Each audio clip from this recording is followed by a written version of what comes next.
Good morning and welcome to Tuesday of Lakewood's Next Daily Devotions. My name is Scott. I'll be with you all week as we continue to work through the Sermon on the Mount. We began yesterday talking about the idea of judging as Jesus talks about this. I'm going to reread our first two verses from yesterday and then kind of move forward with that. So from Matthew chapter 7 it says, "Judge not, that you be not judged. For with the judgment you pronounce, you will be judged, and with the measure you use, it will be measured to you. Why do you see the speck that is in your brother's eye, but do not notice the log that is in your own eye? Or how can you say to your brother, 'Let me take the speck out of your eye,' when there is a log in your own eye? You hypocrite, first take the log out of your own eye, and then you will see clearly to take the speck out of your brother's eye." So Jesus began this teaching and talking about the idea of judging, and we talked about this yesterday, and we're going to continue with it today and even a little bit tomorrow. But there's another reason why judging is wrong, and Jesus gets to it here in verses 3 and 4 and 5, and that is that judging others is wrong because it's typically very hypocritical. It's very hypocritical. He says, how can you see the speck in someone else's eye, and yet you have a log or a plank in your own eye, and yet you spend your time trying to judge and call those things out in other people.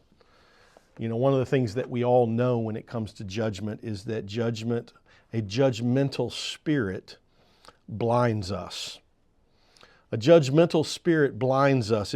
It causes us many times to gloss over our own failings and emphasize the failings in other people.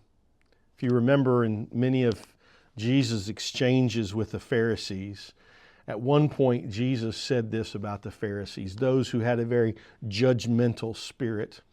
He said to them that you as Pharisees, you strain out a gnat, but you swallow a camel. That's the idea of hypocrisy, that we can strain out a gnat in somebody else's life, but we can swallow a camel in our own. We can look for the smallest thing in other people, and yet all the while being ignoring something large in our own life. It reminds me also of a story that you probably know well, where Jesus, they drug a woman who was caught in adultery out in front of Jesus. And they said, "Jesus, the law said that we should stone such women. What do you tell us to do?"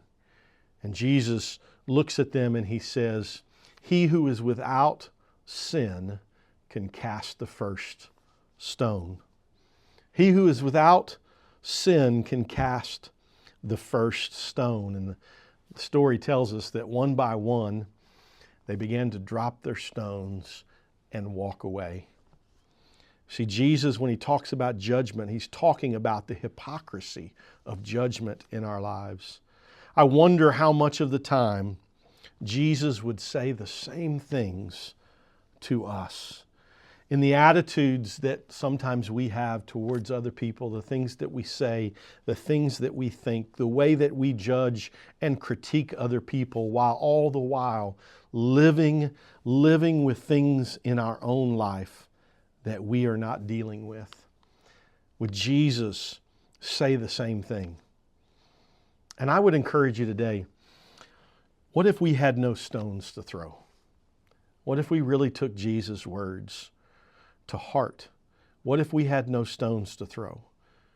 What if, as individual believers, we knew the sin in our own life, we knew our failings, and we had no stones to throw at those around us?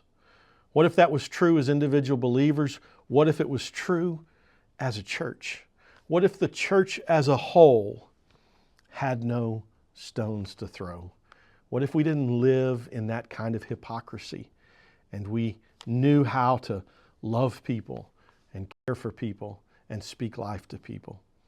I think that's the heart of what Jesus is wanting to get to in our lives when he tells us to judge not.